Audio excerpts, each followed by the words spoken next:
Hello, welcome to Knowledge. My name is Nicole Natalia and today I am going to talk about Immanuel Kant.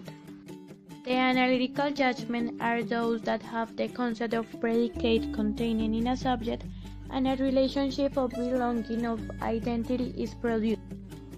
He created three philosophical currents that are illustration, rationalism, and empiricism. The rationalism is the thought with the help of the reason. Thought and knowledge acquired through reason.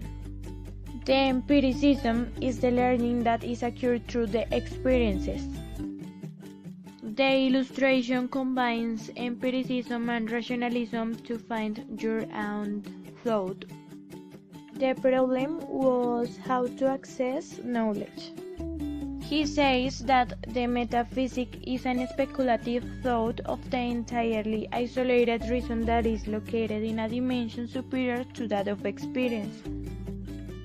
Kant creates strategies to convert metaphysics into a science, the empirical conditions that are particular and contingent, the a priori conditions that are universal and necessary, and finally, the transcendental philosophy is the result of the empirical with the a priori. Kant created the analytical judgment, the synthetic judgment, the a priori judgment, and finally the a posteriori judgment. The analytical judgments are those that have the concept of predicate containing in a subject and a relationship of belonging of identity is produced. If the judgments are the characterization of a subject, this subject nevertheless already has in itself some properties. When the judgment precisely remarks one of them is that it is an analytical one. For example, salt is salty. The synthetic judgments are those in which the subject doesn't understand the predicate, nor does it have any relation that is eloquent. It is said that the predicate brings something that isn't contained in the subject. For example, February is the month that begins when January ends. A priori judgments are those that don't have their foundation in experience, but in the exercise of pure reason. They are universal and necessary. For example, the whole is greater than the parts that compose it.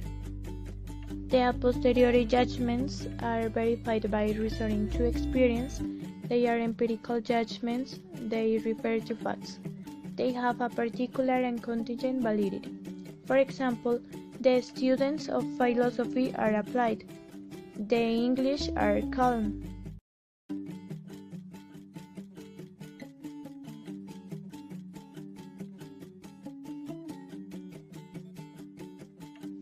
According to Kant, minority of age lies in the inability to use one's understanding without the direction of another.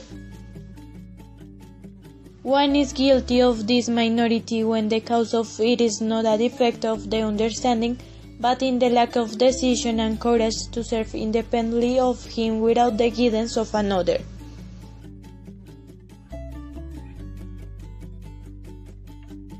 The age of majority is to be able to take that step and start to rely on one's understanding. It's talking about a person who is responsible for their responsibilities and who is independent. Thanks for watching this video. I hope you have shared the information that I explained.